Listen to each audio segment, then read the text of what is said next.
একজন শিক্ষিত অশিক্ষিত দুজন কখনো এক হতে পারে না। একজন অশিক্ষিত ব্যক্তি শিক্ষিত ব্যক্তি কতটা পার্থক্য থাকতে পারে খেয়াল করেন। একজন ব্যক্তি করছে কি, শিক্ষিত ব্যক্তি মঞ্চে দাঁড়িয়ে হাত উত্তোলন করেছে, এই আর অশিক্ষিত ব্যক্তি মঞ্চের নিচে থেকে বলছে শিক্ষার গুরুত্ব বোঝাচ্ছি, দেখেন মাদ্রাসা শিক্ষার গুরুত্ব বোঝাচ্ছি।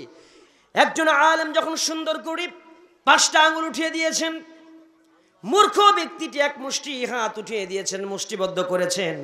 একজন আলেম ব্যক্তি একটা পেঁয়াজ দেখিয়েছে, আর ওই মূর্খ ব্যক্তিটা, একজন আলেম ডিম দেখিয়েছে, আর ওই মূর্খ ব্যক্তিটা একটা পেঁয়াজ দেখিয়েছে। জোরে কর নাউজুবিল্লাহ।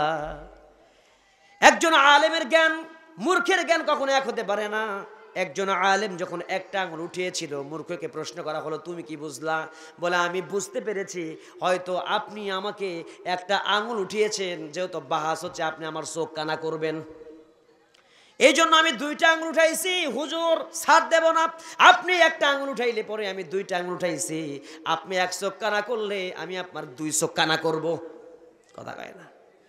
এরপরে আলেম ব্যক্তি বললেন আমি তো বুঝাইছি এক আল্লাহকে, কুল হুয়াল্লাহু আহাদ আল্লাহুস সামাদ লাম ইয়ালিদ ওয়া লাম ইউলাদ ওয়া লাম ইয়াকুল লাহু কুফুয়ান আহাদ। জোরে জোরে বলি আল্লাহু আকবার। একজন আলেম ব্যক্তি যখন এটা বুঝিয়ে দিলেন, আমি যখন এমনি করে 5টা আঙুল উঠিয়েছি, তুমি মুষ্টিবদ্ধ করেছো, কি বুঝেছো? আমি 5টা আঙুল উঠিয়েছি বুনিয়াল ইসলাম আলা খামসিন শাহাদাতি আল্লাহ ইলাহা ইল্লাল্লাহ। আমি বুঝিয়েছি ইসলামের রকম ভিত্তি হলো, ফাউন্ডেশন হলো 5টা, কালেমা নামাজ যাকাত রোজা হজ বুঝিয়েছি। আর এইদিকে মূর্খ ব্যক্তিটি বলছে, আর তুমি যখন হাতটা এরকম করেছো, ও মুষ্টিবদ্ধ করেছো, আমি বুঝিয়েছি আমার চাইতো তুমি বড় আলেম, বড় জ্ঞানী। ওয়াতাসিমু বিহাবলিল্লাহি জামিআন ওয়া লা তাফাররাকু, ঐক্যবদ্ধ হতে হবে, এইটা আমি বুঝেছি। মূর্খ ব্যক্তি বললেন আমি তো এইটা বুঝি নাই, আপনি যখন 2-5টা আঙুল উঠিয়েছেন আমি মনে করেছি আপনি আমারে থাপ্পড় মারবেন, যার কারণে আমি ও মুষ্টি উঠায় বুঝাইছি হুজুর আমারে থাপ্পড় মারলে আমি আপনাকে বক্সিং দিয়ে নাক ফাটাবো। কথা কয় না। একজন আলেম ব্যক্তি বলেন আমি যে এই যে পেঁয়াজ উঠিয়ে দিয়েছিলাম, এটাতে আমি বুঝাইছি যে তামাম পৃথিবীটা হলো পেঁয়াজের মতো। ডিম উঠাইছিলাম, ডিমটা উঠাই দেখ বুঝাইছি তামাম পৃথিবীটা এরকম ডিমের মতো, এটা বুঝাই দিয়েছি। তুমি পেঁয়াজ দিয়ে কি বুঝাইছো? বলো হুজুর আপনি যখন ডিম উঠাইছেন আমি তখন পেঁয়াজ উঠায় বুঝে দিচ্ছি এই পৃথিবীতে আপনি আমাকে ডিম দিয়ে অপমান করলেন, পচা ডিম দিয়ে আমাকে অপমান করবেন, ওই ডিমটা আমি এই পেঁয়াজ দিয়ে ভেজে খাবো, এইটা আমি বুঝে ফেলেছি।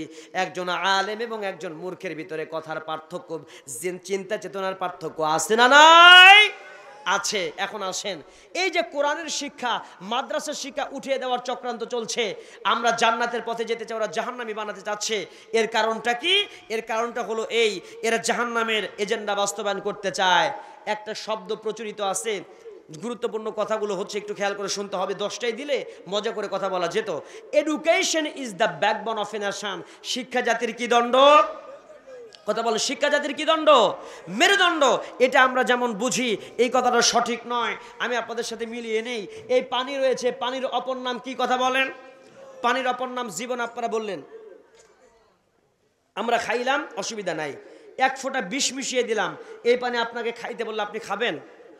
এখন পানির অপর নাম কি হয়েছে? মরণ হয়ে গেছে। কথা বলেন ঠিক কিনা? পানির অপর নাম মরণ হয়ে গেছে। তাহলে বুঝতে হবে শিক্ষা জাতির মেরুদণ্ড হতে পারে না। একই সাথে বললেন পানির যে অপর নাম জীবন, আবার মরণ। কারণ হচ্ছে দূষিত পানির অপর নাম মরণ, আর বিশুদ্ধ রিফ্রেশ পানির অপর নাম জীবন। এটা হলো সঠিক সংজ্ঞা। কথা বলেন ঠিক কিনা? ঠিক তেমনি করে শিক্ষা জাতির মেরুদণ্ড হতে পারে না। যেই শিক্ষা, একটু গুরুত্ব দিয়ে শোনেন, যেই শিক্ষা অর্জন করার পরে ও আমার ভাইরা জাহাঙ্গীরনগর বিশ্ববিদ্যালয়ে ধর্ষণের সেঞ্চুরি করে মিষ্টি বিতরণ করে, ওই শিক্ষা জাতির মেরুদণ্ড হতে পারে না।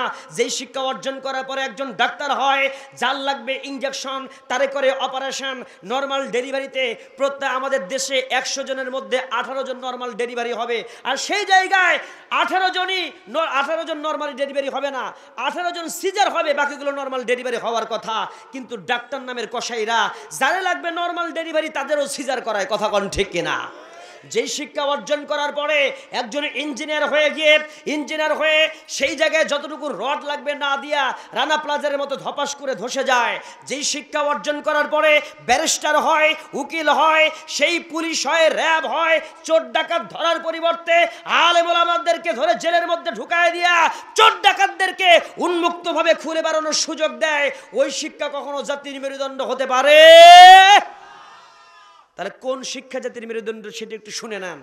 বলতে হবে আদর্শের শিক্ষা, নৈতিক শিক্ষা, এটাই হলো কোরআনিক শিক্ষা জাতির মেরুদণ্ড হতে পারে। কথা বলেন ঠিক কিনা?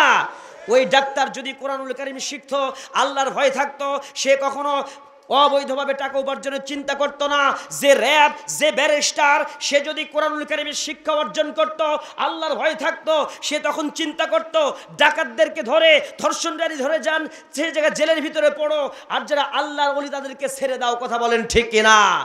এই জন্য আজকে আমরা যে বলছি শিক্ষা জাতির মেরুদণ্ড, কখনোই সঠিক সংজ্ঞা নয়। আজকে ইসলাম থেকে শিক্ষা ব্যবস্থাকে দূরে রাখা হচ্ছে, আর মাদ্রাসা শিক্ষা ব্যবস্থা থেকেও আস্তে আস্তে ইসলাম উঠিয়ে দেওয়ার চক্রান্ত চলছে। এই সিদ্ধান্ত যদি বাস্তবায়ন হয়ে যায়, এই বাংলাদেশ থেকে আস্তে আস্তে করে ইসলাম নির্মূল হয়ে যাওয়ার একটা চক্রান্ত করা হচ্ছে, নির্মূল হওয়ার পথে চলে যাবে। কথা বলেন ঠিক কিনা?